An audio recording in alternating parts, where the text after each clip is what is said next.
A paz do Senhor, meus irmãos. Eu sou Elton Antunes, seu irmão na fé. E estou aqui para continuarmos nosso estudo da lição bíblica, o verdadeiro pentecostalismo.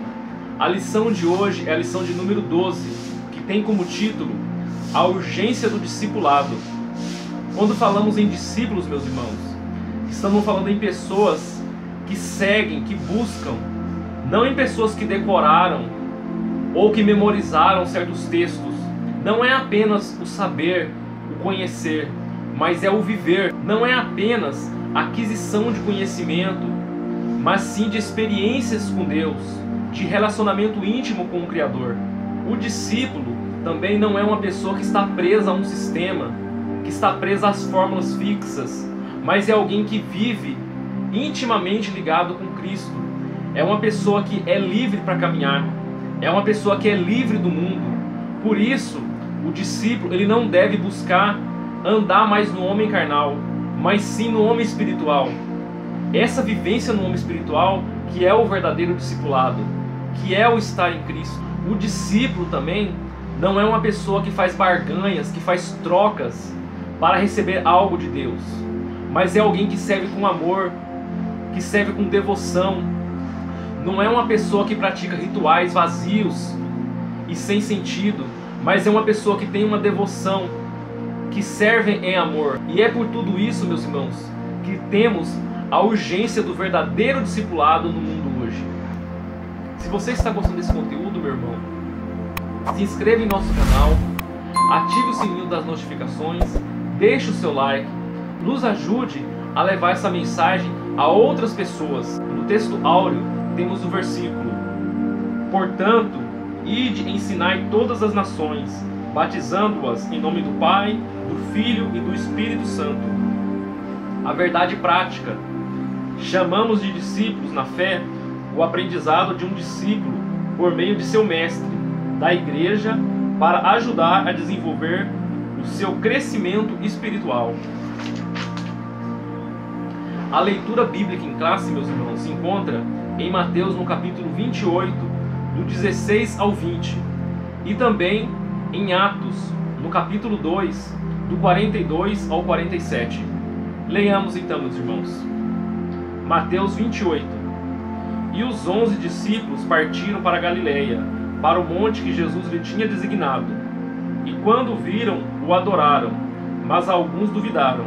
E chegando-se Jesus falou-lhes, dizendo: é-me dado todo o poder no céu e na terra. Portanto, ide, ensinando todas as nações, batizando-as em nome do Pai, do Filho e do Espírito Santo, ensinando-as a guardar todas as coisas que eu vos tenho mandado. E eis que estou convosco todos os dias, até a consumação dos séculos. Em Atos, no capítulo 2, diz assim: e perseveraram na doutrina dos apóstolos, e na comunhão, e no partir do pão, e nas orações. Em cada alma havia o temor, e em muitas maravilhas e sinais se faziam pelos apóstolos. Todos os que criam estavam juntos e tinham tudo em comum. Vendiam suas propriedades e fazendas, e repartiam com todos, segundo cada um tinha necessidade. E perseverando unânimes todos os dias no templo, e partindo o pão em casa, comiam juntos com alegria e singeleza de coração, louvando a Deus e caindo na graça de todo o povo. E todos os dias acrescentava o Senhor à igreja aqueles que haviam de salvar. Na introdução temos assim, meus irmãos: o discipulado acompanha a pregação do Evangelho desde o princípio e é de fundamental importância como base inicial na formação cristã no novo convertido. A forma que a igreja local o desenvolverá somará na formação do caráter cristão, para o bem ou para o mal. Então vemos aí a importância da igreja formar o caráter desse novo convertido, de ensinar como que se deve andar, qual é o caminho que o novo convertido deve seguir. O que é o discipulado? É o primeiro tópico. O termo discipulado, vem de discípulo, que significa aprendiz, um aluno seguidor. Isso vale no âmbito secular e religioso. qualquer sentido desse termo se aplica aos cristãos. O primeiro tópico, então, temos o discípulo. O termo se aplica com frequência nos evangelhos dos seguidores de Jesus. Disso segue o discipulado, ensino para ser seguidor de Cristo, ou seja, é o ensino bíblico básico para o novo convertido desenvolver-se espiritualmente. Trata-se de instruções que abrangem vários aspectos da vida, na área espiritual, emocional e social. O ministério do ensino ocupa espaço relevante no cristianismo. Aparece na lista dos dons da graça de Deus. Se é ensinar, haja dedicação no ensino. Eu gostaria de ler então com os irmãos em João, no capítulo 3, do 1 ao 12. Que tem como título: Nicodemos visita a Jesus. Havia entre os fariseus um homem chamado Nicodemos, um dos principais judeus. Este de noite foi ter com Jesus e lhe disse: Rabi, sabemos que é mestre, vindo da parte de Deus, porque ninguém pode fazer esses sinais que tu fazes se Deus não estiver com ele. A isso respondeu Jesus: em verdade te digo, que se alguém não nascer de novo, não pode ver o reino de Deus. Perguntou-lhe Nicodemos: como pode um homem nascer sendo velho? Pode porventura voltar ao ventre materno e nascer segunda vez? Respondeu-lhe Jesus: em verdade te digo, quem não nascer da água e do Espírito não pode entrar no reino de Deus. O que é nascido da carne é carne, e o que é nascido do Espírito é Espírito. Não te admires de eu te dizer: importa-te nascer de novo? Jesus então mostra a Nicodemos que o verdadeiro discípulo é aquele que passou pelo novo nascimento. É alguém que está vivendo em novidade de vida. Ele não está andando mais no seu homem carnal, mas está andando no seu homem espiritual. E esse novo nascimento abrange todos os aspectos da vida do ser humano. Não é só um acúmulo de conhecimento ou decorar certas fórmulas, certos textos, mas é vivência, é prática, é andar em novidade de vida. Jesus então, ele mostra para Nicodemos em seu ensinamento que seu ensinamento é perfeito, vem do alto, é espiritual. Não é um ensinamento humano, exterior, não é só exibição, mas é um ensinamento espiritual, interior, de intimidade com o Criador. Essa pessoa transformada vive agora em novidade de vida. Ela não segue um sistema fixo ou fórmulas, mas sim ela anda em novidade de vida. E esse andar em novidade de vida é andar livre, porque ela foi liberta do mundo da ilusão que é o mundo carnal. No tópico 2 temos assim: a grande comissão. É o nome que se dá à comissão que o Senhor Jesus designou para a evangelização das nações. O verbo ensinar em ensinai todas as nações, ou façam discípulos de todas as nações, é mateteu, fazer discípulo, discipular. O discipulado não é opção, é mandamento divino para a edificação e crescimento espiritual de cada cristão. Além do discipulado, ele também ordenou que esses novos discípulos guardem o que aprenderam, ensinando-as a guardar todas as coisas que eu vos tenho mandado. Ou seja, as doutrinas e os pontos doutrinários que Jesus ensinou, o livro de Atos mostra os apóstolos no cumprimento dessa palavra. Vamos ler lá então em Mateus, no capítulo 23, do 1 ao 12. Tem como título: Jesus censura os escribas. Então falou Jesus às multidões e os seus discípulos. Na cadeira de Moisés se assentaram os escribas e fariseus. Fazei e guardai, pois, tudo quanto eles vos disserem. Porém não os imiteis nas suas obras, porque dizem e não fazem. Atam fardos pesados e difíceis de carregar, e os põem nos ombros dos homens. Entretanto, eles mesmos nem com o dedo querem movê-los. Praticam, porém, todas as suas obras com o fim de serem vistos dos homens, pois alargam os seus filactérios e alongam as suas franjas.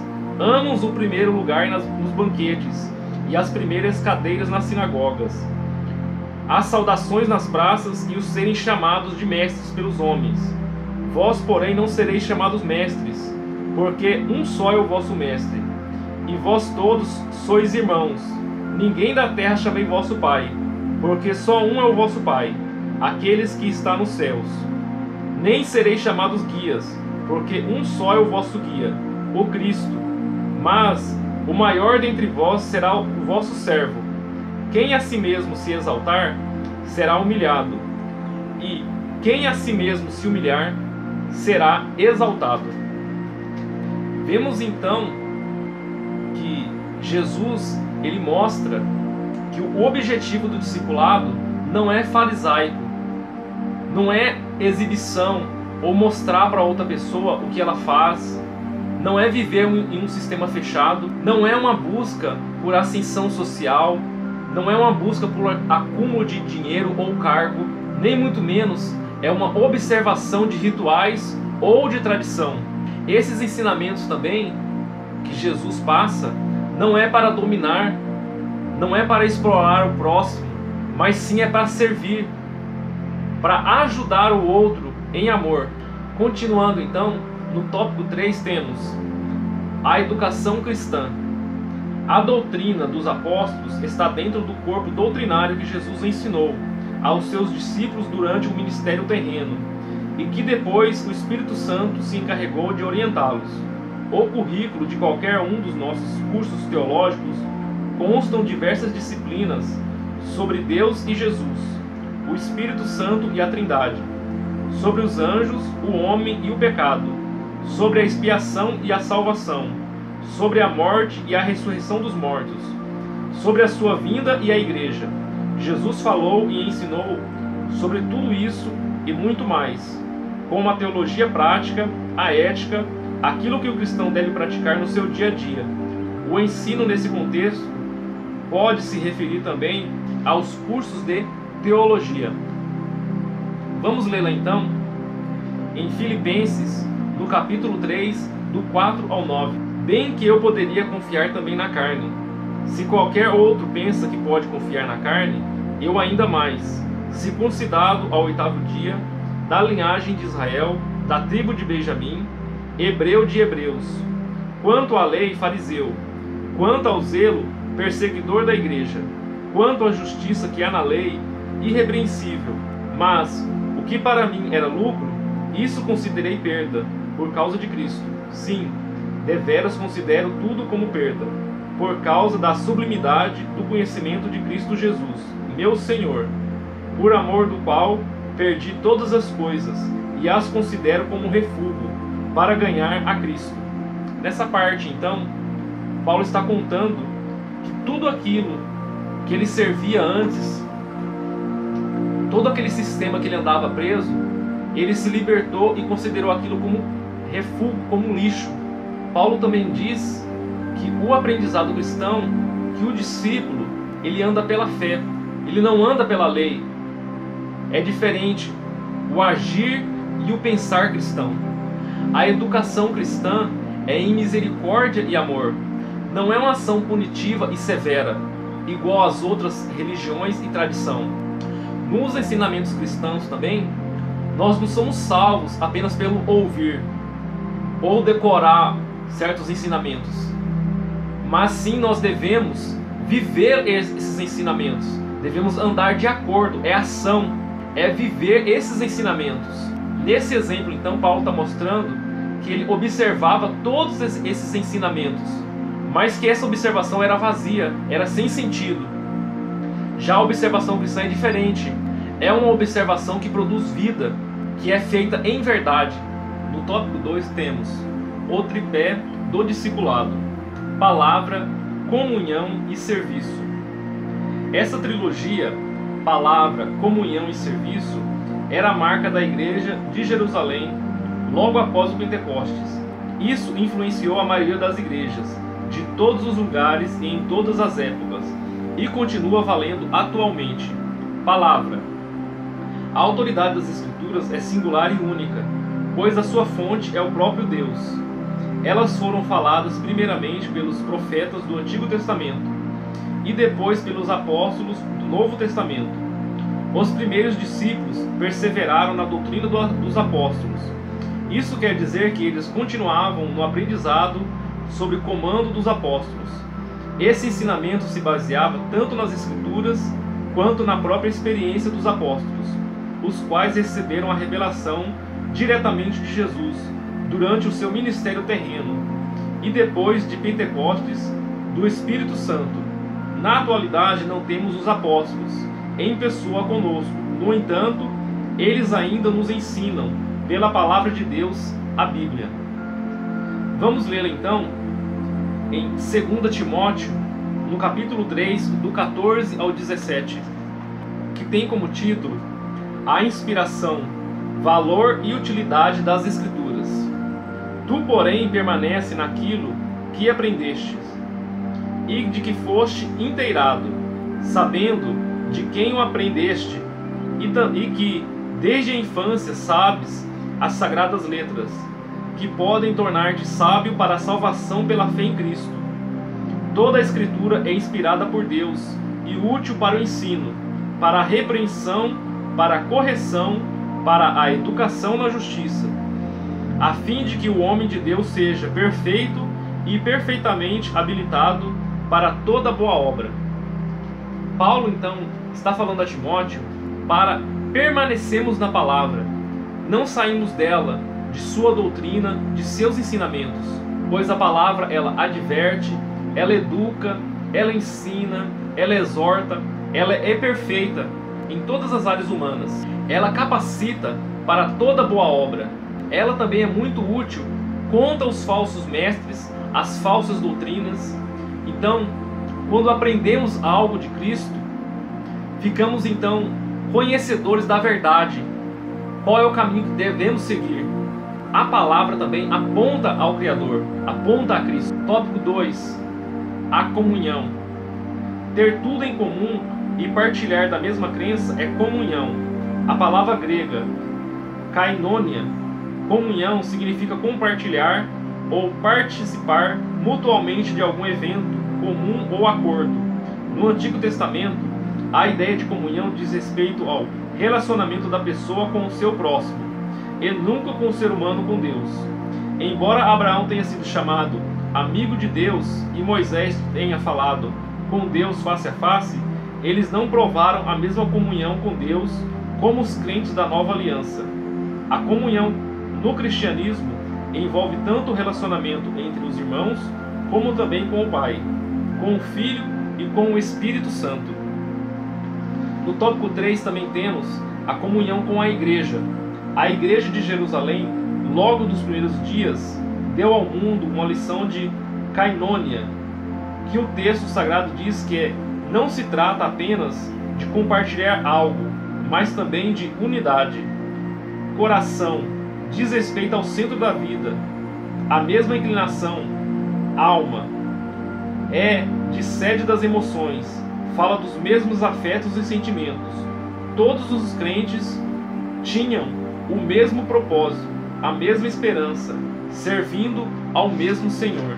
Vamos ler então em 2 Pedro, capítulo 1, do 3 ao 11, que tem como título A prática progressiva das graças cristãs e seus resultados, visto como pelo seu divino poder nos têm sido doados todas as coisas que conduzem à vida e à piedade, pelo conhecimento completo daquele que nos chamou para a sua própria glória e virtude, pelas quais nos têm sido doadas as suas preciosas e muito grandes promessas, para que por elas vos torneis coparticipantes da natureza divina, livrando-vos da corrupção das paixões que há no mundo.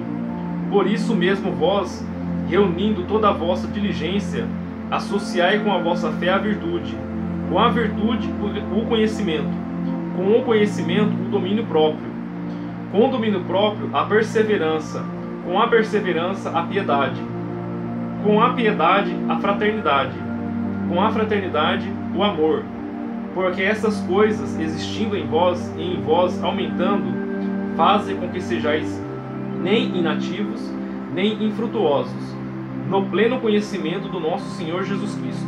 Pedro, então, nessa passagem, está encorajando o crescimento espiritual e a busca por viver conforme o modelo de Cristo, pois agindo dessa forma, somos moldados pelo Senhor, somos capacitados para a sua obra, para o seu serviço, para o seu trabalho. Tópico 4. O serviço. Trata-se de um termo de significado amplo nas Escrituras Sagradas.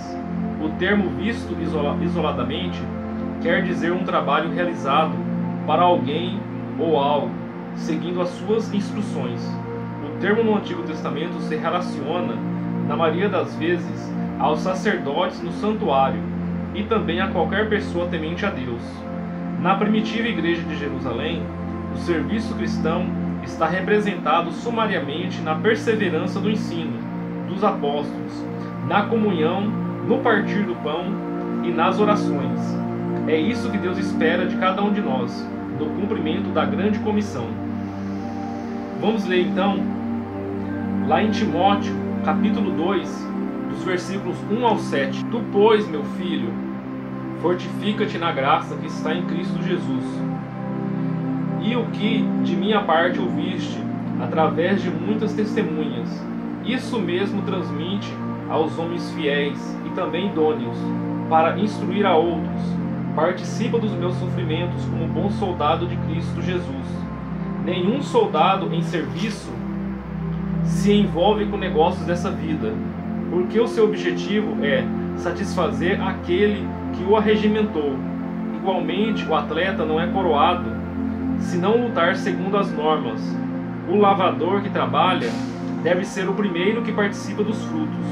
Pondera o que acabo de dizer, porque o Senhor te dará compreensão de todas essas coisas. Paulo, então, nessa passagem, está nos orientando a permanecermos fiéis ao aprendizado, à palavra.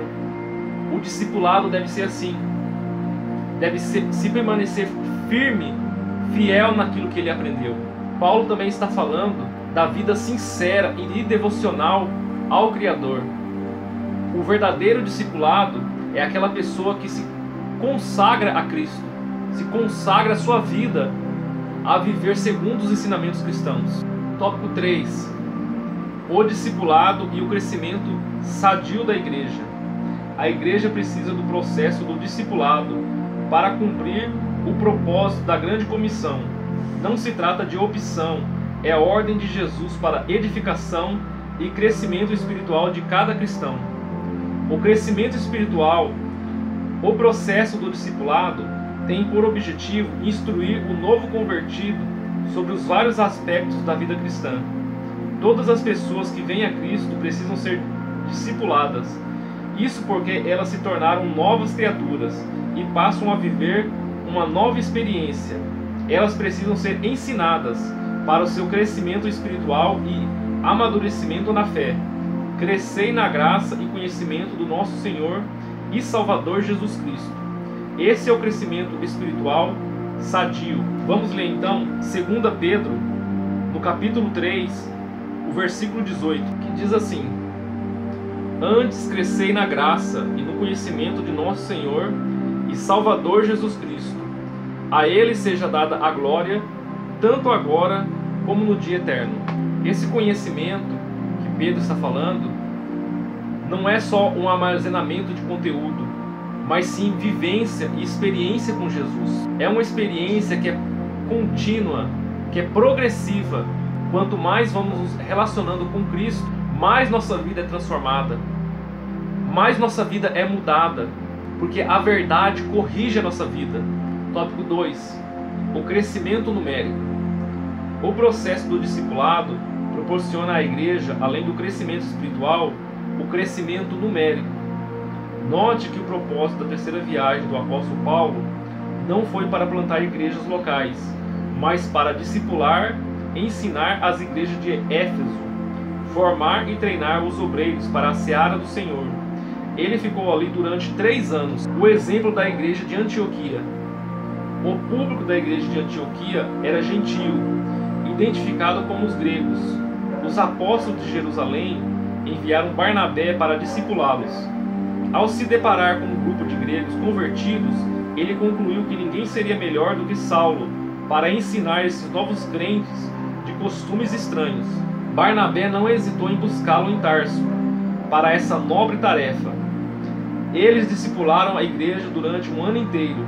Assim, desde muito cedo, na história do cristianismo, a igreja se preocupa com o discipulado, pois fazer discípulos não é a coisa que fazer membros de igrejas. Em Mateus, no capítulo 7, a gente vê que o discipulado deve ser realizado em Cristo, na pessoa de Jesus.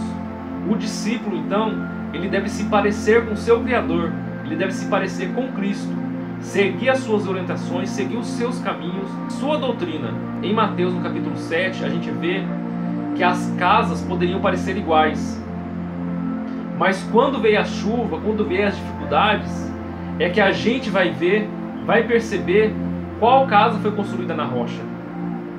Não adianta nada eu construir uma coisa que parece bela por fora, mas que foi mal construída, e seu fundamento foi na areia. Não adianta nada eu construir ensinamentos, doutrinas, culturas, tradições que não estão alicerçadas em Cristo. Por isso, aquela pessoa que está ensinando tem uma imensa responsabilidade, porque ele deve alicerçar toda a sua doutrina, o seu conhecimento, o seu estudo em Cristo. Ele é a verdadeira chave hermenêutica da Bíblia. Para finalizar então, meus irmãos, na conclusão temos: Deus tem interesse no bem-estar social e espiritual do ser humano. Isto vale para a igreja e para a sociedade. A educação com base nos princípios cristãos é importante, porque além dos valores espirituais, contribui na construção de sua sociedade civilizada. A base dos valores morais e espirituais é a Bíblia. Eu agradeço então a oportunidade, meus irmãos.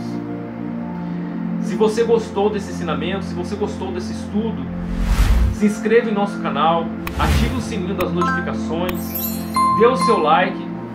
Eu agradeço por essa rica e imensa oportunidade e te vejo numa próxima, se assim Deus o permitir.